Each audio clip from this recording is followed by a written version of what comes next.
Moi, c'est Benoît. Et effectivement, maintenant, je suis terre de marin en charge du digital et de la com. Quand on bascule sur ces problématiques d'omnicanalité, on apporte de la complexité. Le lien entre le physique et le digital peut se mesurer. Il y a des solutions qui existent là-dessus. Le ROAS plateforme, c'est très bien. On peut vite se faire duper sur ces plateformes médias par de la performance un peu pas fictive, parce qu'on a toujours un impact sur quoi qu'il arrive. Quand une publicité diffusera, elle aura de l'impact. Mais je pense qu'il faut vraiment faire la preuve que les publicités apportent de l'incrément. La marque est pas super connue dans toutes les zones géographiques françaises. On a besoin de la développer et donc Meta, aussi bien en tant que vecteur de trafic sur le site que de notoriété, est indispensable en fait. Nous, le constat qu'on fait, c'est que les formats UGC, qui sont digitaux par essence, sur le papier, on se dit ça va surtout servir le site e-commerce. Quand tu vas voir les posts d'une influenceuse avec laquelle on va bosser, tu regardes les commentaires et tu te rends compte qu'en fait l'impact de ces campagnes digitales sur le trafic en point de vente, mais même pas nos points de vente, même les points de vente des Leclerc, des Super U, etc., on voit vraiment un lien entre les deux.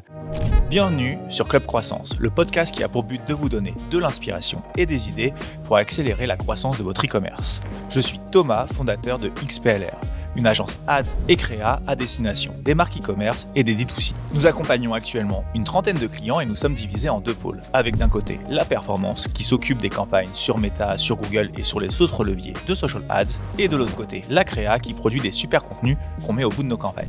Dans Club Croissant, je m'entretiens avec des experts pour parler de notre passion commune, la croissance et l'e-commerce. Notre objectif sera toujours le même, vous partager des conseils, des bonnes pratiques, des retours d'expérience que vous pourrez appliquer directement à votre marque. Vous pouvez nous voir sur YouTube ou nous écouter sur Spotify et Apple Podcast. Et si ce n'est pas encore fait, je compte sur vous pour vous abonner et en parler autour de vous. C'est le meilleur moyen de nous encourager et nous aider à inviter des experts toujours plus quali. Alors je compte sur vous et je vous souhaite une bonne écoute. Benoît, bienvenue dans Club Croissance. Merci. On se connaît depuis un petit moment maintenant, c'est une bonne année. Ouais. T'es de Nantes, comme la plupart des invités qui viennent sur ce canapé, t'es du coin.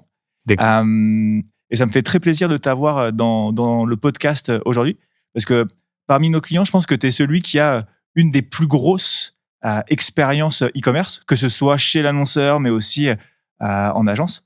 En plus de ça, t'as une très forte expertise sur beaucoup de sujets qui gravitent autour de l'e-commerce. Et donc, ça me fait plaisir de t'avoir avec moi aujourd'hui. Et aujourd'hui, on va parler d'un sujet qui est, je pense, trop peu abordé dans les podcasts autour de l'e-commerce, où on a souvent des marques DNVB qui expliquent à quel point ils ont fait de la croissance. Toi, tu es sur un modèle inverse, où tu travailles aujourd'hui pour Terre de Marin, qui historiquement fait la majorité de son chiffre d'affaires en physique et non pas en e-commerce. Et donc, toi, tu es arrivé chez eux il y a quelques mois, quelques années. Maintenant, tu vas nous en dire un petit peu plus après pour, non, peut-être pas inverser la tendance, mais en tout cas, accélérer la partie e-commerce. Exactement. Merci à toi pour l'invitation, déjà, c'est cool. Avec plaisir. Comme je te l'avais dit, j'étais consommateur du podcast, donc je rends l'appareil à ceux qui avaient préparé l'exercice aussi. Moi c'est Benoît, je suis habitant nantais mais breton à l'origine, et effectivement maintenant je suis terre de marin en charge du digital et de la com, donc on pourra revenir sur le parcours etc. quand tu le voudras, mais allons-y. Maintenant je pense que c'est bien de parler de ton parcours parce qu'il est assez complet d'un point de vue ads, e-commerce, etc., tous les sujets qui nous intéressent aujourd'hui. Carrément, et oui, et assez structurant par rapport à la discussion qu'on avait sur l'omnicanalité, la transformation digitale, d'une certaine manière, qui est souvent un truc un peu galvaudé, mais du coup, il y a vraiment ce truc d'embarquer des marques qui sont pas forcément digitales, natives à l'origine, et de les basculer là-dessus. Moi c'est Benoît, je suis breton à l'origine, donc nantais maintenant, mais breton. J'ai commencé à bosser chez un pure player, qui était Opodo, qui est une agence de voyage en ligne. En fait, j'avais des études de marketing un peu généraliste à la base, et rapidement, je voulais me spécialiser sur la partie digitale.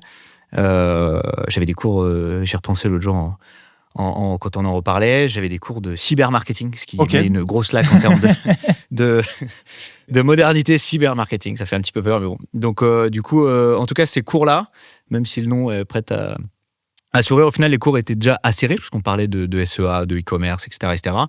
Et donc, j'avais voulu me spécialiser assez rapidement, et donc j'ai commencé à bosser chez Opodo sur des sujets de marketing digital un peu transverses, sur l'acquisition du CRM, etc., des réseaux sociaux, bref, il y a 15 ans de ça à peu près. Donc voilà, avec, sans m'en rendre compte à ce moment-là, une grosse expertise dans ces boîtes-là, chez les pure players en fait, qui avaient développé dans le voyage notamment, mais pas que, une grosse expertise e-commerce pur et dur, de l'acquisition à la transformation sur le site, aux aspects CRO même, etc., qui étaient déjà des sujets qui étaient travaillés là-bas.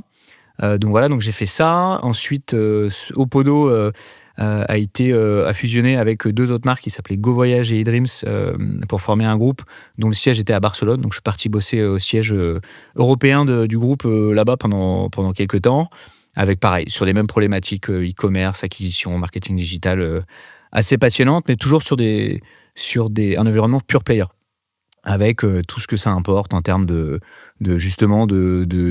pilotage de la performance, de rentabilité, de coût de structure, d'expertise pure et dure. Et c'est vraiment ça, moi, qui pour le coup m'aide encore maintenant dans ce que je fais dans mes activités. Okay. C'est vraiment l'expertise très forte des métiers qui me bénéficient encore aujourd'hui, quoi. Donc vas-y, non, mais c'est ce qui a structuré un peu la suite, on va dire. Ouais. Et après ça, du coup, j'ai bossé en agence. Et justement, donc je connais un peu l'envers du décor. Quand je bosse avec des agences, la tienne ou d'autres, effectivement, j'ai cette casquette-là qui fait que je comprends un peu et j'arrive à me mettre dans la peau de l'agence et du coup de créer une relation un peu partenariale. J'ai bossé chez iProspect, qui est une agence digitale dans laquelle j'ai bossé, principalement sur les problèmes d'acquisition, de gestion de campagne digitale. Donc voilà, pareil, grosse expertise métier, et du coup commencer à bosser avec des marques ou sur des comptes un peu pareil, avec de l'omnicanalité. On avait par exemple le e-store de Adidas France dans le portefeuille que je gérais, avec du coup des problématiques qui étaient déjà liées au prêt-à-porter, enfin au secteur du retail, à la fashion et à la gestion d'un catalogue, à la gestion des ads de manière générale sur tout ça. Donc voilà, donc expérience agence très riche. Je me dis souvent que j'aurais bien aimé faire un petit peu plus longtemps pour continuer à creuser ça, mais c'est des histoires d'opportunités aussi qu'on fait que. Ouais. Mais non, expérience agence très riche. Et ensuite, j'ai bossé chez Voyage SNCF Connect maintenant. Alors, j'ai toujours dit que je bosserais jamais à la SNCF en tant qu'usager au préalable, parce que là c'est un petit peu différent. Exactement, pour d'autres raisons. C'est des cons, ils sont toujours en retard, etc. Ce qui est partiellement faux d'ailleurs par la même occasion. Mais au final, il n'y a que les cons qui ne changent pas d'avis, justement, et super expérience aussi. À ce moment-là, c'était le leader e-commerce en français, en termes de chiffre d'affaires. C'est le site e-commerce qui brassait le plus. Et de ce fait, il y avait une grosse culture tech dans la boîte, des grosses expertises sur certains sujets, surtout sur la partie UX, CRO, développement d'applications, etc. Il y avait vraiment une grosse expertise technologique qui m'a beaucoup appris sur ces métiers-là. Et déjà, sur ce métier-là, en fait, cette logique de transformation digitale et de basculer des usages classiques de vente en guichet, etc., qui étaient déjà évidemment bien avancés sur le digital, mais de continuer à accélérer cette transformation. Et là, la transformation se traduit aussi par les ventes guichet vers le site web, vers l'application, pour fluidifier encore plus l'expérience client et tout ça. Donc, cette problématique d'omnicanalité, de transformation digitale un petit peu présente. Et après ça, je suis rentré dans la région nantaise et j'ai basculé dans un autre secteur tout aussi passionnant, parce que j'ai bossé 5 ans dans le sport, dans le foot, au FC Nantes, donc club local par excellence. Donc je m'occupais de différents sujets digitaux pour le club. Je m'occupais de la billetterie, je m'occupais du merchandising, donc tous les produits dérivés, etc., etc. Et pas mal de sujets autour de la stratégie digitale, les plateformes e-commerce pour la billetterie, pour la boutique, le CRM, la data, etc. Donc expérience passionnante, surtout moi passionné de sport. On parlait de sport tout à l'heure, de foot tout à l'heure. Effectivement, quand on a une passion, c'est vrai que c'est assez galvanisant, et c'est des expériences extraordinaires en fait d'un point de vue humain, et vraiment facile à embarquer, passionnant. Mais en même temps, d'un point de vue métier, pareil. Pour le coup, moi, ils étaient venus me chercher pour cette logique de transformation digitale aussi, et d'accélérer précisément là la vente de billetterie, de produits dérivés sur les plateformes e-commerce. Okay. Donc, pareil, ça fait le point avec le reste des sujets, mais effectivement, beaucoup de choses en lien avec ça, et plein de trucs passionnants et mis en place, et des choses très concrètes sur le merchandising, sur la billetterie, sur le développement de collections, etc. À ce moment-là. Donc voilà. Et ensuite, je suis resté dans le prêt-à-porter. Enfin, je basculais vraiment dans le prêt-à-porter avec Gémeaux, Groupe Eram, sur la partie acquisition de trafic, analytics et CRO également sur les derniers mois, avec pareil clairement pour le coup Groupéram et Gémeaux en tant que tel, c'est vraiment une marque qui était vraiment dans ces sujets d'omnicanalité, qui a un parc de magasins très vaste, avec tout ce que ça implique en termes de transformation digitale ici aussi, mais vraiment de faire le lien entre les deux. C'est même plus un sujet de transformation digitale parce que la digitalisation était déjà là, c'était de faire la passerelle entre les deux. Ouais. De ne pas être multicanal, mais vraiment être omnicanal et d'intégrer le mieux possible les deux. Et c'est des sujets que plein de boîtes aujourd'hui traitent plus ou moins bien, mais c'est des sujets complexes. Et pour le coup, sur les sujets qui nous intéressent quand on bosse avec vous, les sujets d'acquisition, etc., c'est des sujets qui sont complexes. Il y a pas encore une vraie maturité sur le marché sur ces sujets-là. Il y a pas mal de boîtes qui ont craqué des trucs intéressants, mais l'attribution d'une campagne digitale sur des ventes en magasin, la capacité d'un levier digital à faire telle ou telle action en magasin ou de piloter les ventes issues du site web vers un magasin, etc., etc. C'est des sujets intéressants, mais assez complexes et qui demandent du coup de l'expertise des deux côtés, quoi. Ouais. Donc voilà. Et donc maintenant, Terre de Marin. Trop bien, top. Et pour rebondir sur ce que tu disais juste avant de parler de Terre de Marin, ça va être notamment un des gros sujets de notre discussion d'aujourd'hui. Et je pense que ça amène pas mal de questions, de réflexions. Tu m'arrêtes si je me trompe, mais rarement des réponses très concrètes et très fermées, mais plutôt une vision, un état d'esprit à avoir. Ouais, y a de ça, parce qu'en fait, il y a la mesure. Il y a la mesure analytique, on va dire, moi qui viens justement de pure player, avec du coup un biais des fois de marketing à la performance, de capacité à tout mesurer, tout traquer, mesurer l'impact de telle ou telle action. Moi, c'est ça qui m'a plu en fait quand j'ai commencé à bosser dans les métiers de l'acquisition du marketing digital, c'est qu'on voyait absolument concrètement l'impact d'une action qu'on menait sur une campagne, sur le site, etc. Et ça a un côté un peu, tu vois, stimulant de voir l'impact de ce qu'on met en place sur une activité donnée. Donc il y a vraiment ça, et effectivement, quand on bascule sur ces problématiques d'omnicanalité, on apporte de la complexité, le lien entre le physique et le digital peut se mesurer, il y a des solutions qui existent là-dessus, pour autant, effectivement, on doit aussi être capable d'avoir des partis pris plus forts, d'être capable soit de suivre un peu son sentiment, soit d'être capable de faire des partis pris en dépit d'être capable de mesurer tout parfaitement, de dire que c'est grâce à ça qu'on a fait cette vente-là en magasin, etc., etc. Donc c'est une autre approche dans laquelle je suis convaincu il faut continuer d'amener de l'analytique et de la capacité à mesurer la performance, même si on ne peut pas tout traquer, mais dans lesquels il faut aussi savoir trouver un entre-deux sur ce pilotage, quoi. Ouais, rajouter son bon sens, son intuition. Tu me parlais justement en préparant cet échange que parfois, notamment sur tes ads méta, tu vois en commentaire « Ah, j'adore cette marque, je l'achète toujours dans telle boutique. » Ou en boutique, des personnes qui vous disent « Ah, on vous a vu sur Facebook, du coup, on est venu dans la boutique. » Et ça reste des signaux qu'il faut savoir regarder, lire et aussi bien jauger pour leur attribuer la juste importance. Complètement. Ouais, c'est ça, c'est d'arriver à... malgré tout, de vérifier qu'il se passe quelque chose, que ce qu'on fait a un impact, parce que j'ai vraiment toujours eu l'habitude d'éviter d'avoir juste du doigt mouillé, de sentir les choses. Certaines personnes considèrent que c'est un vrai, pas une stratégie marketing, mais vraiment une capacité. Certaines personnes pensent avoir vraiment sentir les choses, etc. On peut avoir de l'intuition, et je crois beaucoup en l'intuition, même dans le domaine du e-commerce. Pour le coup, on peut, sur la base de ses connaissances, de son benchmark, d'être capable de se dire... ce qui peut aider à performer ou quoi. Néanmoins, la mesure de l'impact est quand même toujours importante.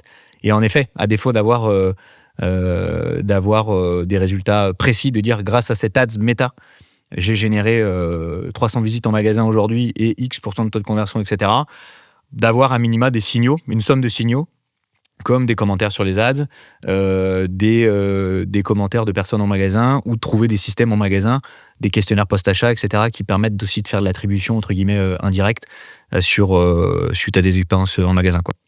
Trop bien, top. Bon, beaucoup de sujets sur lesquels on va échanger aujourd'hui. Donc, grosse expérience e-com, retail, ads et tout ce qui gravite autour. Tu parlais de CRO, etc. Aujourd'hui, tu es chez Terre de Marin. Est-ce que tu peux expliquer ce que fait Terre de Marin pour ceux qui ne connaissent pas?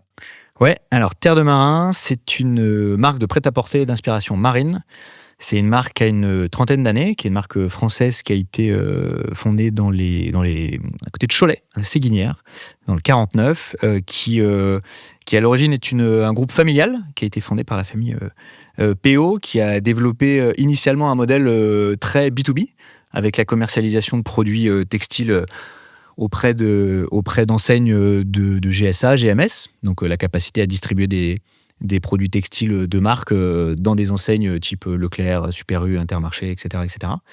Donc ça, c'est le positionnement initial, et avec assez rapidement des canaux B2C, donc des boutiques, un site internet un petit peu après, mais plutôt comme une variable d'ajustement et plutôt comme un levier complémentaire au business qui était fait en B2B, qui était vraiment le socle du chiffre du groupe et qui est encore le cas aujourd'hui d'ailleurs. C'est vraiment une grosse partie de notre activité encore aujourd'hui. Donc l'activité s'est bien développée avec une marque qui a trouvé sa place aussi, notamment en GSA, et on y reviendra tout à l'heure, mais justement, il y a un enjeu à faire exister cette marque plus globalement, la faire connaître d'un plus grand nombre et la rendre désirable au plus grand nombre. Du coup, ça, c'est la première étape, je dirais, de la boîte, et c'est 25-30 premières années. Et le groupe a été racheté en 2021 avec une approche différente, donc avec notre PDG actuel et un family office et Arkea qui est venu en complément pour accompagner le développement et le rachat de ce groupe-là, avec une stratégie du coup de consolider ce qui marchait, parce que c'est un modèle d'affaires qui est vraiment robuste, qui permet de voir dans le temps, qui permet d'avoir un business récurrent, etc. Donc c'est consolider ça, continuer de le développer, mais parallèlement à ça, aller faire grossir la partie B2C au travers de nos boutiques en propre et du digital. Et le digital, ça veut dire notre site e-commerce et les marketplaces sur lesquels, pareil, on continue de déployer, de développer notre offre sur différents sites partenaires avec lesquels on bosse en marketplace. Donc c'est une marque qui est assez établie, assez installée. C'est toujours un paradoxe d'en parler justement parce que c'est une marque que quand les gens la connaissent, ils l'apprécient énormément pour différentes valeurs, les valeurs de qualité, durabilité. En fait, les produits tiennent, et vraiment, malgré le fait que ce soit perçu comme une marque de GSA, qui est toujours un sujet compliqué, ouais. Mais on est une marque nationale distribuée en GSA, en complément des marques des distributeurs qui sont présentes dans ces rayons-là aussi. Et du coup, nous, c'est vraiment un constat qu'on fait dans les avis clients. Les gens sont dithyrambiques sur la marque. Et c'est un constat que moi j'ai fait quand je suis arrivé. Mais je dis, OK, on a un capital fort en fait sur le savoir-faire, la qualité des produits et les engagements RSE de la marque aussi qui sont forts sur la conception, la durabilité des produits et la manière dont concevoir de manière générale les collections. Donc c'est un business model un peu spécifique, un peu particulier, avec le B2C et notamment le digital qui doit grossir pour équilibrer le chiffre d'affaires du groupe en fait, pour mieux connaître nos clients finaux. Et justement en apprendre et adapter toujours ce qu'on fait en conséquence, mais modèle d'affaires un peu spécifique. Ouais, c'est intéressant ce que tu dis, notamment sur la marque. Je pense que parmi les auditeurs, il y en a une partie qui connaîtront déjà Terre de Marin, et une autre partie qui ne connaîtront peut-être pas comme ça au premier abord, mais je pense en voyant le logo, en voyant des cirés, en voyant quelques pièces un peu iconiques de votre côté, vont se dire « Ah oui, mais ça, effectivement... j'ai peut-être déjà des vêtements moi-même de cette marque-là, ou un parent, un proche ou une connaissance en porte. Parce que je pense que c'est le cas de beaucoup de personnes. En fait, c'est ça, c'est qu'il y a un truc un peu... Alors la marque est quand même assez jeune, parce que finalement, quand on se compare avec des marques d'inspiration marine ou d'autres marques un peu établies comme ça, certaines marques concurrentes ont plus de 100 ans, avec un savoir-faire effectivement reconnu. Donc c'est quand même une marque assez jeune, mais par contre, en effet, comme tu le disais, il y a pas mal de gens, au même titre que Petit Bateau, qui est une super marque française par ailleurs, avec un positionnement un peu différent, mais avec lequel on a des points communs. Précisément, il y a ce truc aussi de « Ah ouais, on m'a offert un vêtement Terre de Marin quand j'étais petit, je l'ai gardé longtemps, mes cousins l'ont eu, mon petit frère l'a eu, etc. etc. » Et il y a vraiment ce truc de transmission qui est dans les valeurs de la marque, qu'on cultive, hein, clairement c'est un truc important, et qui se retrouve. Donc il y a une notoriété réelle qui existe, mais qui est encore à développer parce que la marque le mérite en fait de pouvoir aller plus loin là-dessus, quoi. Ouais. Et je trouve que le parallèle avec la marque Petit Bateau est assez intéressant dans le sens où effectivement je peux acheter du Petit Bateau sur leur site e-commerce, oui, dans leur boutique en propre, mais aussi dans un Leclerc ou dans un Carrefour, puisqu'ils le distribuent aussi là-bas. Top. Donc toi, t'es arrivé il y a combien de temps chez Terre de Marin ? Je suis arrivé il y a 1 an et demi à peu près, un petit peu plus. Très bien. Et donc ça correspond grosso modo, enfin dans le laps de temps des 30 ans, à la reprise justement par ces nouveaux propriétaires. Je suis arrivé un petit peu après. Il y avait déjà pas mal de choses initiées. Ce qui était intéressant, c'est qu'il y a vraiment une transformation aussi du mode de fonctionnement, de structurer la boîte différemment, forcément, parce que du coup, si on pilote un peu, si on oriente un peu la distribution sur d'autres canaux de vente que le canal historique B2B, forcément, on doit faire évoluer des choses sur la data, sur la mesure de ce qu'on fait dans le quotidien, sur la manière de produire aussi, parce que du coup, quand on produit aussi pour d'autres canaux que B2B, on doit prendre en considération d'autres éléments. Donc, effectivement, je suis arrivé à un moment un peu où il y avait déjà eu pas mal de choses de faites après ce rachat-là, et déjà des bases assez solides de poser, quoi. Ouais.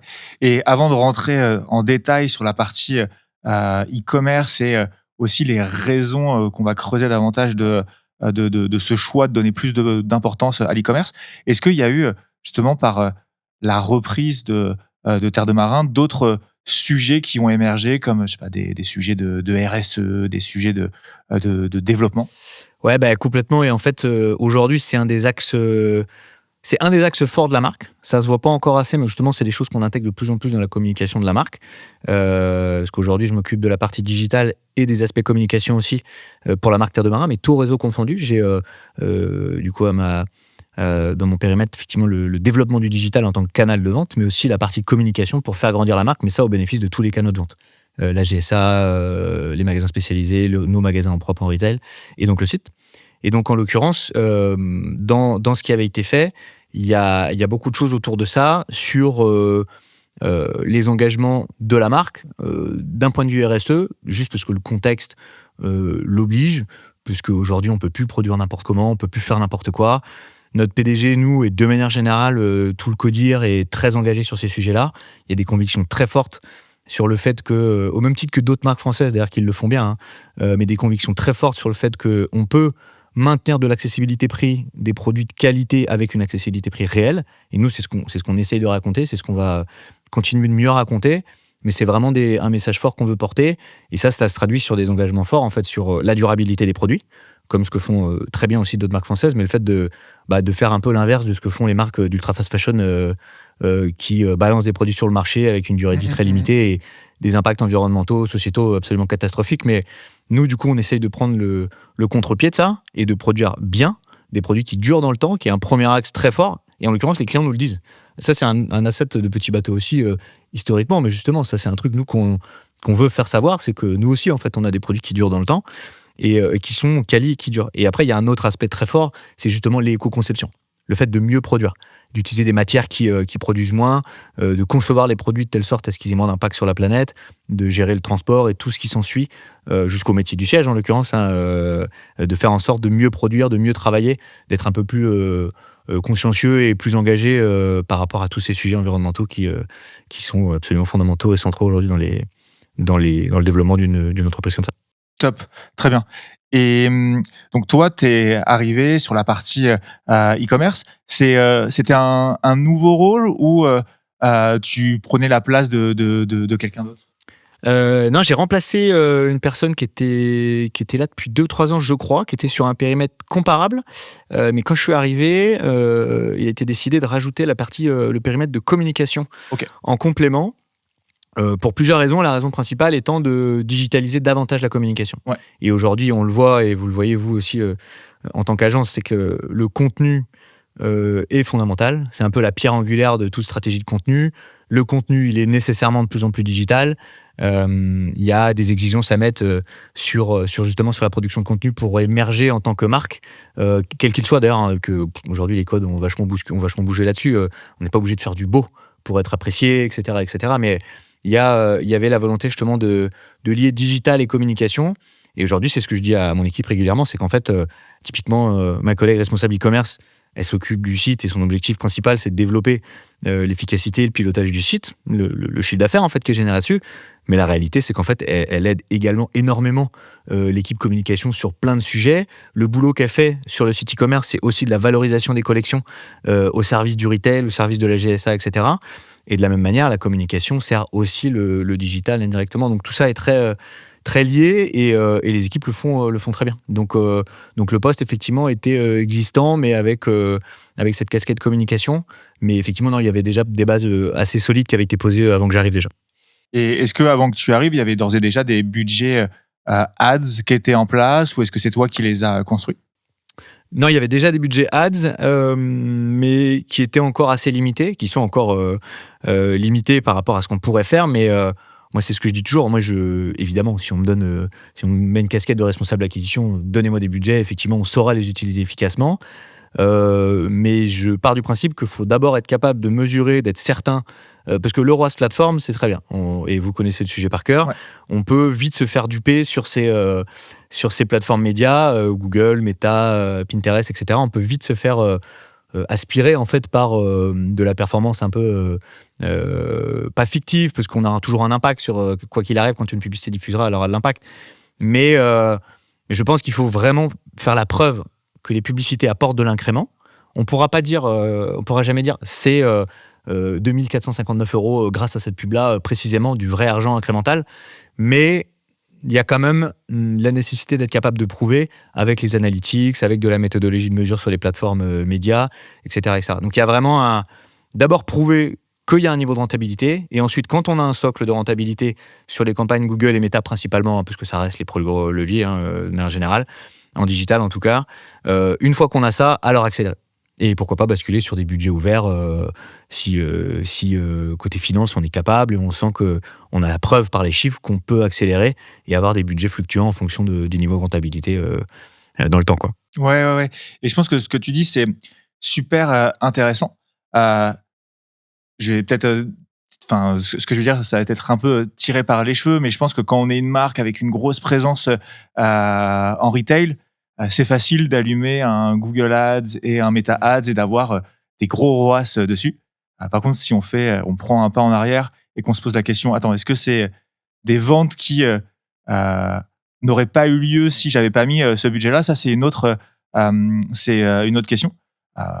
Pour croiser régulièrement des marques comme dans la même structure que la vôtre, souvent on voit des gros ROAS intra-plateforme, mais quand on demande quand on met plus de budget ou moins de budget, est-ce qu'on voit une variante dans le chiffre d'affaires au global? La réponse est souvent non. Et moi, ce que j'ai bien aimé quand on a commencé à travailler ensemble, c'est que pour toi, tout ça, c'était déjà très clair. Et tu m'avais notamment dit qu'il y avait un indicateur que tu regardais plus que le ROAS, c'était le coût par clic sortant. C'est-à-dire le volume de trafic que tes campagnes t'envoyaient. Alors évidemment, toujours dans des campagnes de vente, de conversion. Le but, c'était pas de transformer ça en campagne de trafic, mais que pour toi, tant que les choses étaient bien faites, ce qui t'intéressait, c'était de voir à quel point tu payais cher ou non ton trafic. En fait, c'est ça. C'est qu'au même titre que sur la CRO, l'analytics, la suivi de la performance d'un site e-commerce, c'est bien de regarder les métriques à la fin, le chiffre d'affaires, le revenu par utilisateur, dans le cas des campagnes médias, le ROAS, le volume d'affaires généré, etc. Mais souvent, en fait, ça peut cacher des réalités qui ne sont pas forcément entendables parfois. Et en effet, ces métriques intermédiaires, c'est pas des signaux faibles, parce que pour le coup, c'est des vraies métriques qu'on peut mesurer, qu'on peut voir évoluer dans le temps, sont importantes à suivre. Et tu vois, par exemple, tout à l'heure, on parlait de Pinterest en tant que campagne, que canal d'acquisition et média. Pinterest, c'est un levier qui a un potentiel vraiment super intéressant sur certains aspects.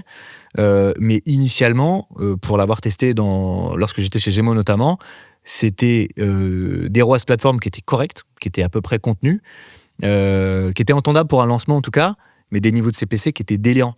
Donc ça cachait un peu quelque chose. Et ensuite, en effet, quand on regardait dans les analytics, côté site, on se rendait compte que le trafic qui arrivait était vraiment pas quali à ce moment-là, ou en tout cas qui convertissait pas à hauteur de ce qu'on voyait dans la plateforme. Donc tu vois, ces métriques un peu intermédiaires, elles permettent de comprendre un peu ce qui se passe aussi. Parce qu'il y a vite fait d'avoir, c'est ce que je dis toujours, des campagnes d'ads, des campagnes d'acquisition Google Meta, tout le monde peut le faire. Et maintenant, encore plus avec l'IA, c'est accessible à n'importe qui. Parce que franchement, c'est du paramétrage. Les plateformes peuvent être un peu intimidantes au début, mais c'est globalement super accessible. Par contre, de comprendre ce qui se passe, d'aller creuser les différentes étapes, les différentes données que tu vas y trouver, et de comprendre un peu en fait comment les utilisateurs interagissent avec les pubs, comment la performance vient. Est-ce que ça vient d'un niveau de CPC qui est excellent, auquel cas tu peux te permettre d'avoir une conversion un peu moins bonne, et du coup aller chercher un peu plus en haut de funnel, des campagnes plus de notoriété, mais qui vont malgré tout avoir un peu de rentabilité. Donc c'est pour ça que toutes ces métriques intermédiaires, je pense, sont essentielles sur le pilotage de campagne média. Et effectivement, je vous embêtais un peu avec ça au début, même si à la fin, le ROAS reste un indicateur important. Mais voilà, c'est le fait d'ajouter dans la réflexion, de comprendre en fait comment se décompose la performance, quoi. Je pense qu'évidemment, derrière tout ça, il faut faire les choses correctement. Effectivement, il faut toujours regarder le ROAS, mais plus qu'on va dire comme un indicateur de conséquences que comme le point de départ de tout. Mais moi, je suis assez d'accord avec ta vision. Je trouve que quand on a une boutique qui fonctionne bien, une offre qui fonctionne bien, l'enjeu derrière, c'est de faire rentrer plus de monde dans la boutique. Oui. Pas le faire en essayant de trouver des hacks avec soit des typologies de campagnes qui ramènent juste du trafic, mais sans parler de conversion, ou avec des publicités un peu clickbait qui vont faire ramener n'importe qui. Mais de continuer à faire les choses dans les règles de l'art, en ayant travaillé sa science au fur et à mesure pour grappiller au fur et à mesure des centimes de coûts par clic qui font qu'on arrive à grandir sans nécessairement investir continuellement plus. Exactement. Et ça, nous, on l'a vu. Hein. Enfin, typiquement sur les derniers mois, et c'est des choses qu'on avait éprouvées aussi chez Gémeaux et dont j'ai parlé il n'y a pas longtemps également avec Martin Charousset, que tu as reçu il y a quelques temps, sur l'impact de la créa typiquement sur le taux de clic, donc sur le CPC, donc sur la capacité de campagne à être rentable. Et c'est tout ça en fait. C'est l'impact de ce que tu conçois, comment tu conçois les campagnes, ce que tu racontes, etc. Et les impacts sur toutes ces métriques intermédiaires qui te permettent d'être plus efficient, en fait. Parce que tout l'enjeu du budget publicitaire, c'est ça, à la fin. C'est d'avoir un niveau d'efficience supérieur à d'autres médias équivalents sur lesquels tu pourrais mettre des enveloppes similaires, mais du coup, sur lesquels tu vas générer plus de valeur, quoi. Et c'est pas forcément du CA, ça peut être de la notoriété pure, hein, pour le coup. C'est aussi des choses qu'on va développer, sur lesquelles j'ai bossé par le passé. Mais c'est d'avoir la garantie que ce que tu fais, c'est vraiment le bon média par rapport à ta cible, par rapport à ce que tu es capable de faire comme contenu, etc., quoi. Là, tu as parlé de deux notions qu'on va creuser davantage, c'est le budget et la créa. Si on commence par le budget, comment toi, tu considères qu'on doit répartir son budget entre Meta et Google? Et je pose une deuxième question en même temps. Comment tu construis ton budget de manière mensuelle ou hebdomadaire, sachant que vous êtes aussi une marque qui a des nouvelles collections, qui participe au solde, au Black Friday, qui a aussi ses propres temps forts commerciaux. Enfin, il y a du rythme dans votre agenda commercial. Ouais, la première question, je te la renvoie. Comment faut-il établir ce budget? Non, blague à part. En discutant ensemble. Carrément. Je vais te poser la question plus tard, mais blague à part, en fait, selon les marques, ça change énormément. Pour le coup, il y a vraiment des marques sur lesquelles, prenons l'exemple de SNCF Connect, chez qui j'étais au préalable, quelques années. Évidemment, pour acheter un billet de train en France, la SNCF, ça semble tendu, quoi. Encore que, quand j'y étais, il y avait un acteur qui émergeait, qui s'appelait Capitaine Train, qui est devenu Trainline entre-temps, et qui challengeait un peu. Donc, du coup, la nécessité d'avoir des budgets d'acquisition aussi pour défendre ses positions.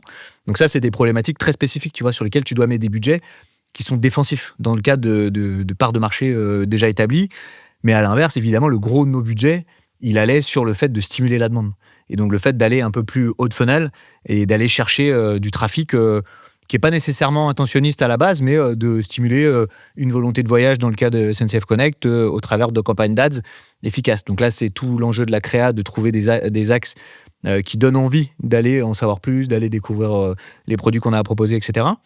Donc, selon le contexte, ça va vachement varier. Et à l'inverse, il y a d'autres secteurs sur lesquels, en fait, si jamais on a une demande marché globale qui est tellement importante, qui a juste finalement qu'à afficher ses produits sur Google Shopping quand un internaute tape une requête sur tel ou tel produit, effectivement, autant concentrer ses budgets sur Google Ads.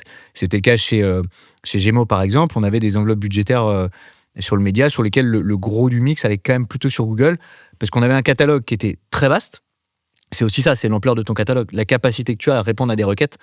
Parce que quoi qu'il arrive, et j'ai pas beaucoup de contre-exemples dans ce que j'ai vu ou des échanges que j'ai eu avec des pairs de campagnes méta avec des taux de conversion aussi élevés que ceux de Google Ads. Donc ça, en l'occurrence, ça structure aussi un peu la réflexion sur le budget.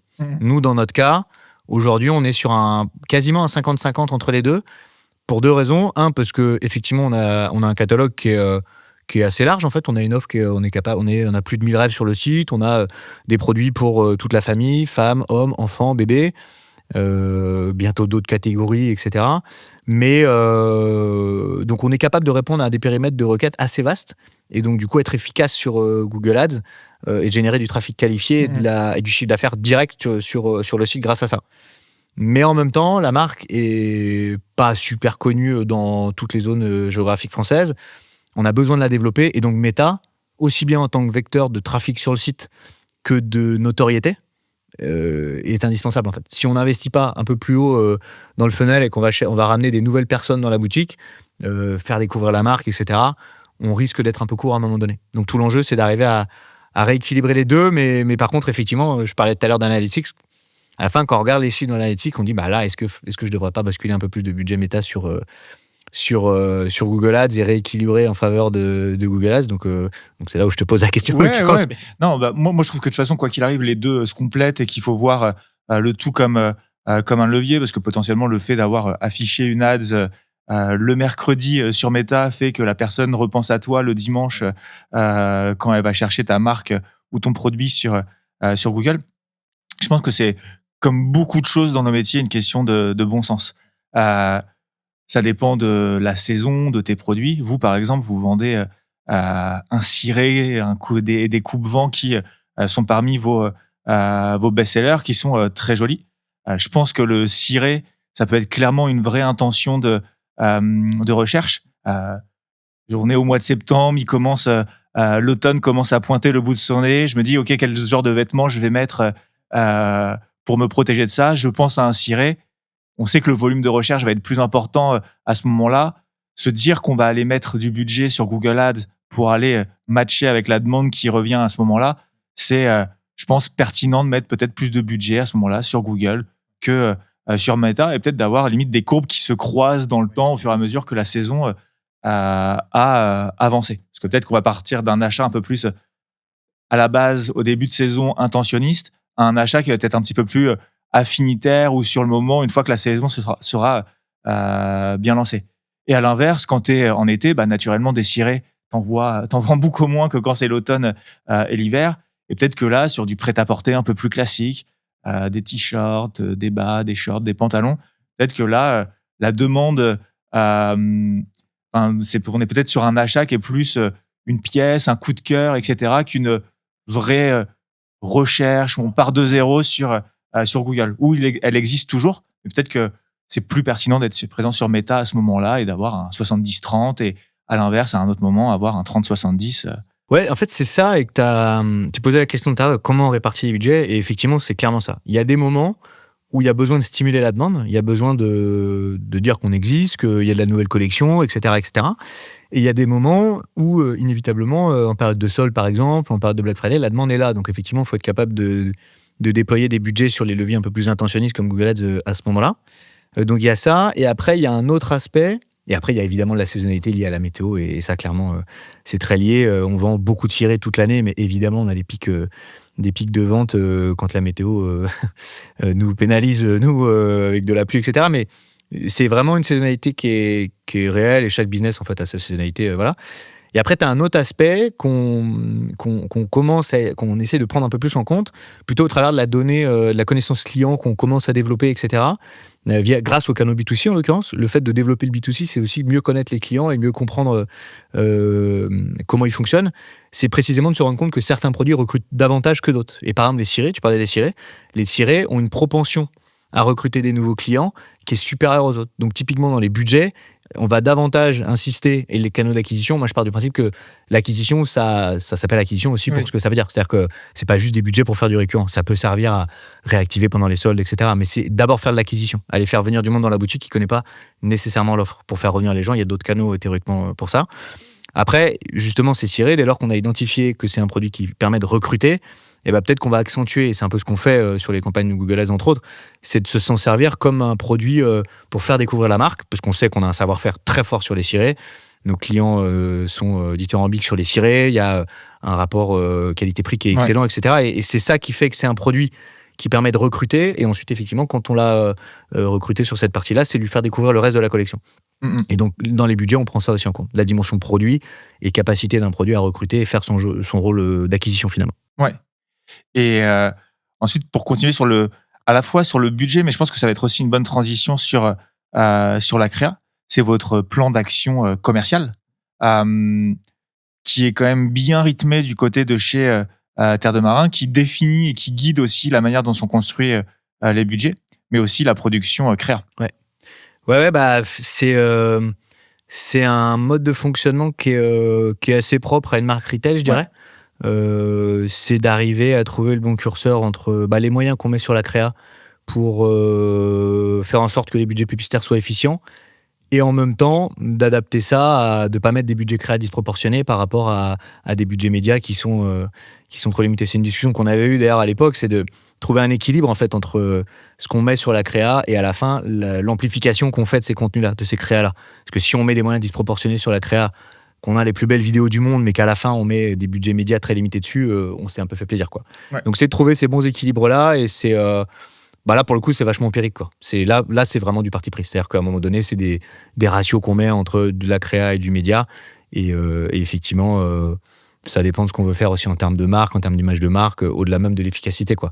Donc mais c'est des équilibres à trouver qui sont jamais simples. Il y a un bon équilibre à trouver parce que nécessairement quand tu vas faire des soldes, une opération pour la rentrée, ensuite les French Days, etc., tu dois venir suffisamment armé en termes de contenu pour pouvoir t'assurer que ton opération commerciale soit la plus impactante possible, et aussi réussir à faire le bon équilibre pour avoir une portion de créa quand même qui vont te permettre de parler d'autres choses et d'aller intéresser des gens, non pas par la promo ou par l'opération commerciale, mais aussi par justement toute la démarche RSE dont tu parlais tout à l'heure, le bon rapport qualité-prix d'un ciré.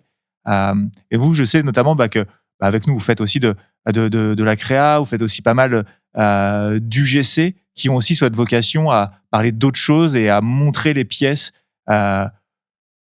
dans des messages publicitaires qui sont autres que des messages assez classiques en prêt-à-porter. Ouais, mais c'est passionnant parce que ça change tout le temps, en fait. Ça, typiquement, on se parle d'UGC, en ce moment on se parle d'UGC IA, ce qui est je trouve un sujet un peu farfelu sur le papier, même si effectivement on voit des trucs assez intéressants passer là-dessus, mais tout ça pour dire que ce métier-là, il change tout le temps, en fait. Mon métier, il change tout le temps, et c'est ça qui le rend passionnant.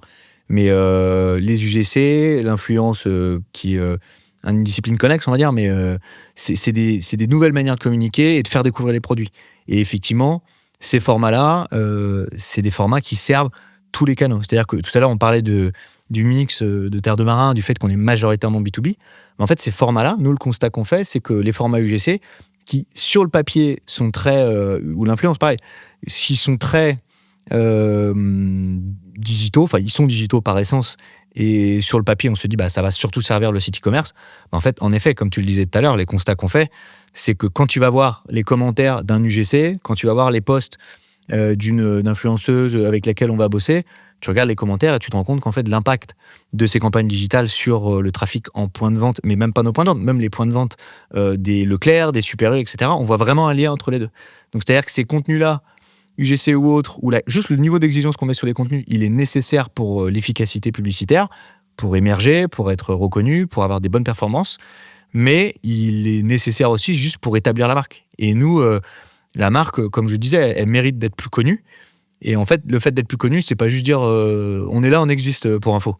C'est de donner envie, en fait. C'est-à-dire qu'il y a, dans les marques de prêt-à-porter, dans plusieurs domaines, il y a ça, mais je trouve dans le prêt-à-porter, tu as vraiment un truc de créer la désirabilité de la marque, de donner envie, en fait. Parce que tu peux faire... ce dont je parlais tout à l'heure sur les engagements, je considère que c'est fondamental. Sur la durabilité des produits, la conception des produits, je considère que c'est vraiment clé, et nous, c'est comme ça que c'est adressé par toute la boîte, pour le coup. Vraiment quasiment tous les collaborateurs sont impliqués sur un chantier RSE. Donc, tu as vraiment une démarche très forte là-dessus.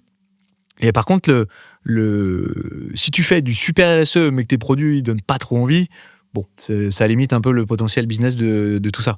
Donc, tu as vraiment un sujet de désirabilité, et ces nouveaux contenus, les UGC, l'influence, c'est aussi...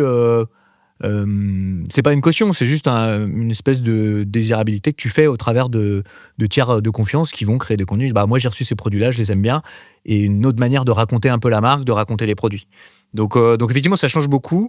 Et pas que pour le digital, quoi. C'est là où c'est passionnant, quoi. Ouais. Et je t'emmène notamment sur ce terrain-là parce que je trouve que tu as une approche assez intéressante du sujet créa. Moi, il y a un outil que j'utilise énormément, c'est la Meta Ads Library. Je voulais faire une vidéo sur les marques structurées comme Terre de Marin avec une grosse présence en physique, et la thématique de la vidéo c'était 10 ou 15 marques comme Terre de Marin qui se débrouillent vraiment bien sur Meta Ads, et qui ont réussi à construire une vraie creative diversity, des messages publicitaires autres que un format un peu statique, un peu facile, qui certes certainement dans l'Ads Manager fonctionne bien parce qu'il est très bottom of funnel et arrive à convaincre des convaincus. Et je n'ai toujours pas trouvé mon nombre de marques suffisant pour pouvoir tourner la vidéo. Et c'est pas faute d'avoir cherché un peu partout. Et justement, je trouvais ça intéressant de pouvoir en parler avec toi parce que je trouve que tu as quand même la bonne démarche où on a effectivement ces créas qui sont plutôt orientés bottom of funnel, mais t'oublies pas d'aller travailler la partie plus haute du funnel avec des messages différents. Et sur des marques de votre calibre, c'est assez rare. Sur des marques DNVB, pour le coup, ça ne l'est pas. Ouais, et tu vois ça, tu parlais tout à l'heure de... Quand je suis arrivé, effectivement, il y avait déjà, chez Terre de Marin, il y avait déjà un socle assez solide qui avait été posé sur le site, l'efficacité du site, la dimension technique, etc. Il y avait des bases intéressantes de poser sur d'autres sujets, le CRM, bref, il y avait globalement pas mal de choses de fait. Par contre, un des constats que j'ai fait, je me suis dit, non mais en fait, cette marque-là n'avait jamais assez, parce que c'est une marque B2B à l'origine, donc c'était moins nécessaire, avait pas encore assez investi sur la qualité des contenus. Et en fait, la qualité des contenus, c'est juste la clé. Et pour le coup, nous, on met une vraie grosse exigence à produire des contenus de qualité, parce que ça sert à tout le monde, en fait. Le premier truc que je dis, en fait, aux équipes, c'est en fait, il faut qu'on soit fiers des contenus qu'on sort. Parce que, évidemment, tout le monde, nous, en plus, dans le prêt-à-porter, c'est encore plus facile. On a un benchmark, juste on s'habille, en fait, donc on regarde les autres marques, ce qu'elles font, on dit, ah tiens, ça, j'ai vu cet ads-là, j'aime bien, ou j'ai vu une pub un peu marrante, ou j'ai vu un truc un peu sympa, ou juste une manière de vendre les collections qui est cool. Et en fait, ce que je dis, du coup, c'est que faut que quand on voit les ads des autres, on se dise, bah ouais, nous, les nôtres, elles sont à ce niveau-là. Il faut qu'en fait, on soit fiers de nos contenus. C'est déjà je trouve que c'est un premier palier qui structure un peu l'état d'esprit dans lequel tu bosses. Mmh. Et après, par contre, ouais, on met une grosse exigence là-dessus, parce qu'il y a cette diversité créative dont tu parlais qui est un pilier fort, parce qu'en fait, aujourd'hui, c'est la créa qui va cibler sur Meta, si on regarde juste Meta. Mais même, en fait, par exemple, je vois sur le canal newsletter, on a bossé vachement ce canal-là ces derniers temps. Et en fait, juste cette diversité créative, elle permet de faire plein de trucs et de raconter les collections sous différents angles. On parle d'une pièce, on va la raconter sous de 3, 4, 5 manières différentes dans la même newsletter ou dans des newsletters séquencées. Et en fait, cette diversité créative, elle sert à tout le monde. Elle sert mais jusqu'à des presses institutionnelles, jusqu'à partout. Et clairement, nous, on met une grosse exigence là-dessus parce qu'on pense que la marque le mérite, en fait. Et ça veut dire des tournages de qualité, des shootings avec des standards de qualité, d'exigence qui sont assez élevés. On se compare avec des marques qui sont plus grandes que nous, qui brassent beaucoup plus de chiffres, mais qui ont des standards de qualité dont on s'inspire vachement, en fait. Et ça, moi, je suis absolument convaincu, c'était un des premiers constats que j'ai fait quand je suis arrivé, c'est-à-dire qu'il faut qu'on fasse mieux en termes de contenu, que ça se répercute sur les fiches produits, d'abord, que les gens, en fait, quand on vient sur le site, en fait, tu as une expérience d'achat qui, si les photos sont pas au rendez-vous, ou si tu n'as pas de vidéo, etc., c'est dur de se projeter. Enfin, on a une clientèle en plus qui est un peu plus âgée que la moyenne e-commerce, de par le business model initial en fait. Et on le tend à le rajeunir, mais on a vraiment besoin de vendre le produit au travers des photos, des vidéos qu'on met sur le site. Donc l'exigence sur le contenu, elle est d'abord là. Et ensuite, effectivement, c'est le contenu, la qualité des assets qui sont produits, c'est pour donner envie, quoi. Pour donner envie, et pour que derrière, quand on veut monter des pubs, quand on veut monter des campagnes, on ait tous les éléments pour arriver à le faire et donner envie et créer de l'efficacité derrière, quoi. Top. Et tout à l'heure, tu parlais effectivement de ces ads qui ont plutôt un objectif e-commerce, sur lesquels tu arrives à lire des commentaires, qu'elles ont aussi un impact sur le physique. Qu'en est-il des ads plutôt orientés drive to store ? C'est un peu le même esprit. Alors, nous, on n'est pas une grosse marque avec des budgets énormes. Donc, on peut pas se financer des outils ou des dispositifs de mesure, etc., trop onéreux. Mais il y a des trucs qui existent là-dessus. Je sais que, par exemple, chez Gémeaux, j'ai bossé sur des sujets comme ça de mesure d'impact de campagne digitale en magasin. Il y a des choses qui existent avec de la méthodologie d'A/B testing, de zones géographiques données, etc., etc. Il y a des trucs assez sophistiqués qui se basent sur du géomarketing, des choses assez sophistiquées qui permettent de mesurer efficacement. Nous, on n'a pas ces budgets pour faire ça et objectivement, on n'a pas assez d'investissement pour pouvoir mesurer des impacts comme ça. Donc, du coup, on s'appuie sur aussi du ressenti des personnes en magasin. On discute avec les clients en magasin. On va leur poser la question de comment ils ont connu la marque. On a la chance d'avoir dans les équipes des personnes qui n'ont pas peur de se prêter au jeu de passer devant la caméra et faire des pubs ou faire des contenus qui parlent de notre stratégie RSE, des produits, un peu en mode soit live shopping, soit expliquer la démarche. Et en magasin, on a par exemple une responsable magasin qui est topissime, qui nous fait des contenus. Elle le faisait en fait avant d'elle-même. On trouvait ça cool, mais on disait, mais en fait, faut qu'on l'équipe, quoi. Parce que ce qu'elle fait, c'est bien. Et en fait, on l'a équipée, on lui a mis des moyens en magasin pour tourner de manière un peu plus quali et pouvoir mettre à dispo les vidéos pour en monter des pubs efficaces. Enfin, des pubs vraiment abouties qui permettent de bien raconter le truc. Et les résultats sont excellents, en fait. Et on a des gens qui vont dans le magasin, qui reconnaissent la responsable de magasin, qui vont la voir et qui lui disent « Ah, ben je vous ai vu, super sympa la vidéo ». En plus, avec un ton un peu décalé, parce que la marque, elle est assez légère, en fait. On est une marque assez légère, assez insouciante là-dessus. Donc, tu vois, il y a cette tonalité qui est marrante aussi et qui est très humaine, en fait. Et c'est vraiment la marque, elle est comme ça. Et t'as vraiment ce truc de gens qui vont en magasin, qui vont voir la responsable de magasin, qui disent bah, « J'ai vu votre vidéo, c'était marrant, j'ai bien aimé la collection, du coup, je suis venu ». Et c'est pas une fois, en fait. C'est des trucs qui se répètent. Et ce qui est marrant, c'est que t'as dans un autre magasin, la responsable du magasin ressemble un peu à l'autre. Il y a même des personnes qui pensent reconnaître la responsable de l'autre magasin puisqu'elle se ressemble un peu physiquement et qui viennent quand même. Donc en fait, t'as ce truc de signaux faibles qui se répètent et qui nous disent que ça a un impact. De là à dire c'est X visites à la journée, on ne sait pas. Et il faudrait, dans un monde idéal, mais on ne sait pas. Mais c'est aussi ça, mesurer, quoi. C'est aussi voir l'impact de ce que tu fais au travers d'autres... Ouais, et plusieurs choses sur ce que tu viens de dire. Déjà, si tu t'attends à voir ce que ça te ramène X visites et pouvoir l'analyser, ben en fait, tu le feras jamais parce que à l'heure actuelle, c'est pas analysable. Moi, tu m'as réconcilié avec les campagnes Drive to Store. Quand on a commencé à en faire, j'étais oui, on peut effectivement en faire, mais pas si fan que ça parce que peut-être très cloisonné à cette version, à cette vision plutôt e-commerce. On est capable de mesurer un ROI.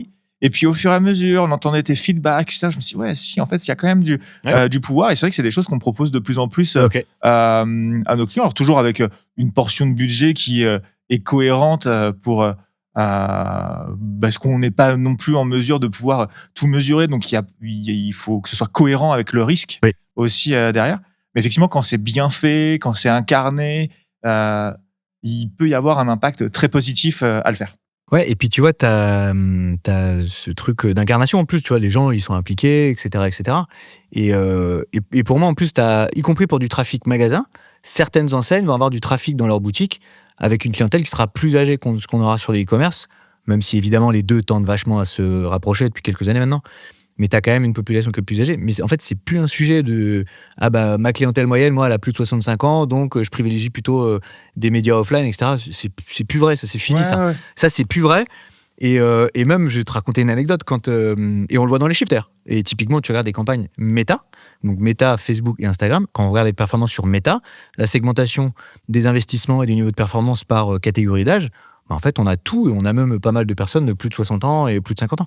Donc, c'est plus un sujet, ça.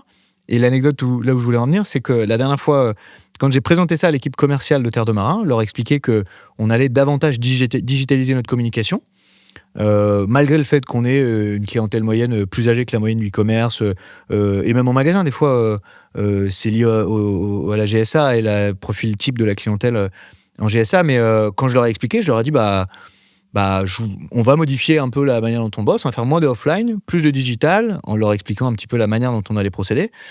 Et je m'attendais à avoir un peu de résistance, dire vous êtes sûr, nous les enseignes, etc., etc. Et en fait, juste j'ai plusieurs commerciaux qui m'ont répondu ah ouais, et puis l'influence, faut que vous déployez carrément. Ah ouais, et puis donc je leur parle de Meta, de Google, de YouTube, etc. Et pourquoi vous allez pas sur Snapchat aussi? Je dis mais carrément, allons-y. En fait, tout ça pour dire que c'est plus un sujet. C'est-à-dire que les marques qui se posent la question de ah mais non, mais moi je suis trop, ma clientèle est pas assez jeune, c'est plus un sujet en fait. Et l'efficacité publicitaire du digital, elle est vraie aussi sur du trafic offline, quoi. Donc ouais. Mais c'est super intéressant d'avoir ta vision et ton retour terrain sur comment connecter les deux. Je pense qu'il faut effectivement accepter que il y a une part de flou là-dedans, et il faut l'accepter parce qu'il n'y a pas de solution si claire que ça pour aller contre, mais que finalement il y a quand même pas mal de ponts et de choses à faire pour pouvoir connecter les deux. Carrément. Bah ouais, ce qu'on essaye de faire après, c'est d'arriver. C'est des partis pris. À un moment donné, faut assumer les partis pris. Faut pas partir à l'aveugle. Faut quand même analyser le maximum des signaux qu'on a, mais il y a quand même une histoire de partis pris. Ouais. Et tu m'as parlé de Snapchat, avant tu m'as parlé de Pinterest. Il y a d'autres leviers comme ça que tu aimerais aller conquérir? Aujourd'hui, on est quand même très largement dépendant de Google et Meta. L'idée, c'est de développer Pinterest en organique et en ads pour aller aussi asseoir cette légitimité de marque dont on a besoin, pour dire que la marque, en fait, elle existe au travers de ces canaux historiques, mais aussi des plateformes, des carrefours d'audience digitaux, en fait. Et en l'occurrence, c'est marrant parce que tu as même aujourd'hui, finalement, même les enseignes B2B, les enseignes de distribution classiques, pour référencer des marques nationales comme nous dans leur rayon textile, en fait, elles nous demandent aussi d'être une marque à part entière et d'exister. Donc, en fait, on a besoin de ça, finalement, d'être capable d'émerger en tant que marque, y compris pour nos canaux GSA traditionnels. Nous, on le fait d'abord pour faire grandir la marque dans son ensemble sur tous les canaux, mais en fait, même des enseignes qui, historiquement, ne demandent pas plus que ça, en fait, elles s'en servent parce que pour eux, c'est aussi un vecteur de trafic en magasin. Si on sait qu'il y a telle ou telle marque dans un magasin donné, alors on ira plutôt dans celui-là. Donc nous, évidemment, on n'a pas la propension à générer du trafic dans un Leclerc, Coca ou Nutella, mais ça n'a strictement rien à voir. Mais par contre, il y a quand même ce truc de pour jouer référence, il faut quand même que vous ayez une plus-value. Elle peut être produit, elle peut être RSE, elle peut être prix, elle peut être plein de trucs. Mais que vous êtes une marque et que vous contribuez à faire venir du monde au magasin, quoi. Ouais. Top. Donc, on a pu l'entendre. Tu nous as aussi raconté ton parcours au tout début de l'épisode. Je pense que toi, l'ADS, l'e-commerce, ces sujets-là, tu maîtrises 100%. Non, je t'arrête, c'est faux parce que, en l'occurrence, c'est précisément ça. C'est que t'as jamais de maîtrise de 100%. Oui. C'est ça qui fait que. Mais oui. Tu vois, mais c'est développer, toujours se remettre en question. Mais en tout cas, tu sais de quoi tu parles et on sent que tu es animé par le sujet. Et j'aurais envie de te demander, c'est quoi, selon toi, les qualités d'un bon directeur digital ou d'un bon head of e-commerce? Ou si je dois poser ma question différemment, si tu devais recruter ton remplaçant, qu'est-ce que tu irais regarder comme qualité chez cette personne? C'est une très bonne question que je ne m'étais pas posée.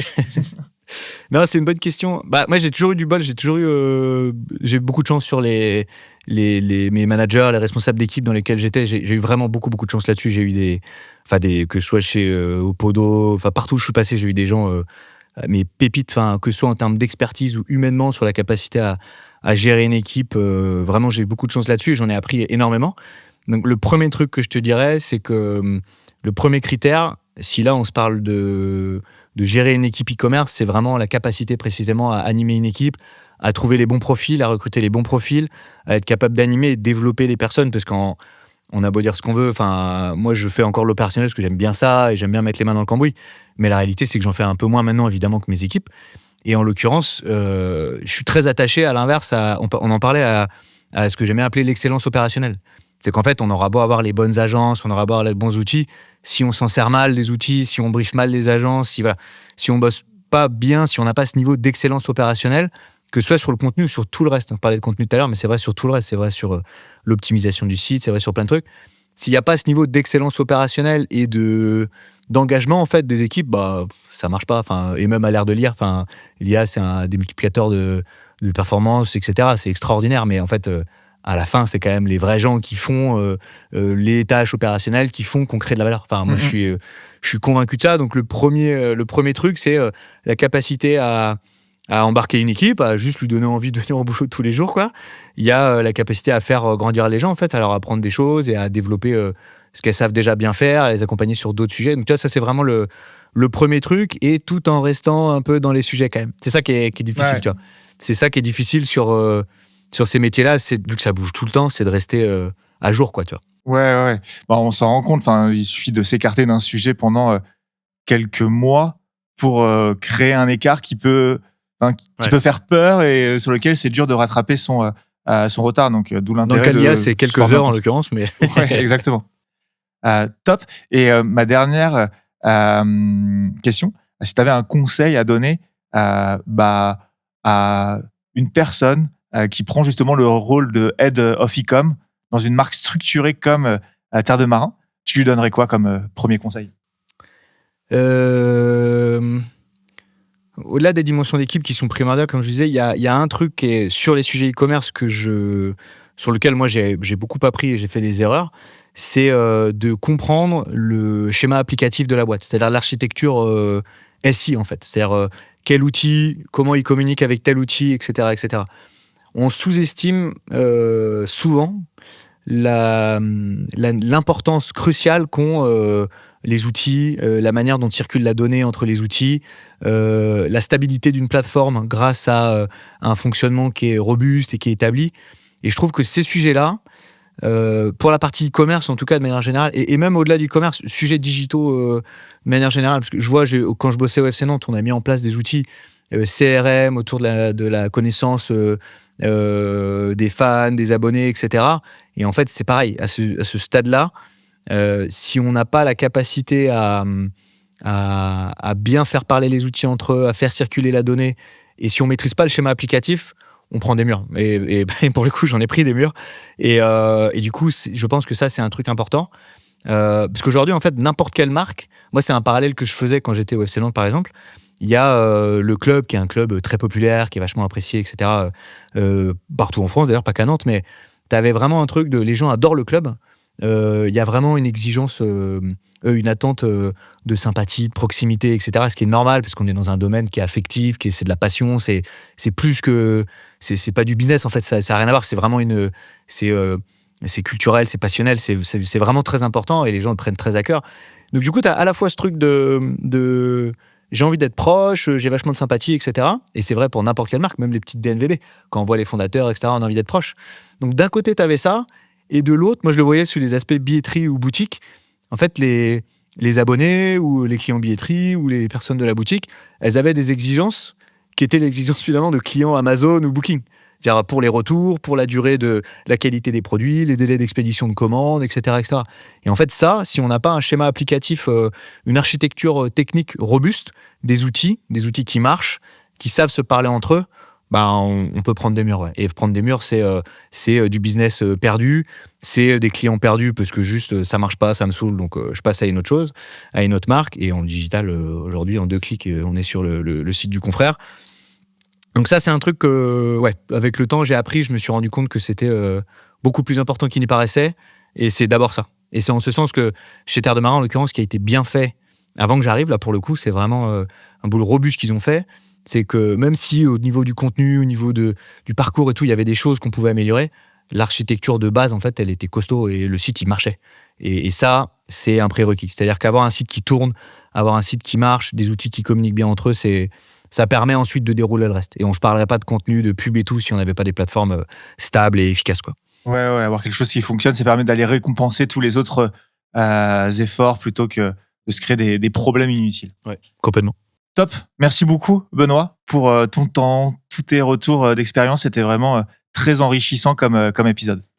Merci à toi pour l'accueil. Et puis, toujours intéressant de parler de ces sujets-là avec toi. Top. Si on veut te contacter, on peut mettre un profil LinkedIn. Ouais, mon LinkedIn est ouvert alors à plus ou moins de démarches commerciales, parce que pas pour des démarches commerciales, pour des sauf si vraiment pour des confrères qui auraient des questions potentiellement non, mais carrément, ou besoin de conseils de Benoît. Non, avec grand plaisir. Ouais. Merci beaucoup, Benoît, et puis à très bientôt. Carrément. Merci à toi pour l'accueil. Merci d'avoir écouté cet épisode de Club Croissance. Si cet épisode vous a plu, et pour ne pas rater les prochains, pensez à vous abonner à la chaîne YouTube ou au podcast sur Spotify et Apple Podcast. C'est le meilleur moyen de nous donner de la force et de nous aider à trouver des experts toujours plus quali pour intervenir. Pour des conseils quotidiens sur l'e-commerce, l'ADS et la créa, vous pouvez également me suivre sur LinkedIn. Et si vous voulez qu'on parle directement de votre marque et de vos enjeux, n'hésitez pas à vous rendre sur notre site internet et à prendre directement rendez-vous. Tous les liens sont dans la description. Merci pour votre soutien et à très bientôt pour un nouvel épisode de Club Croissance.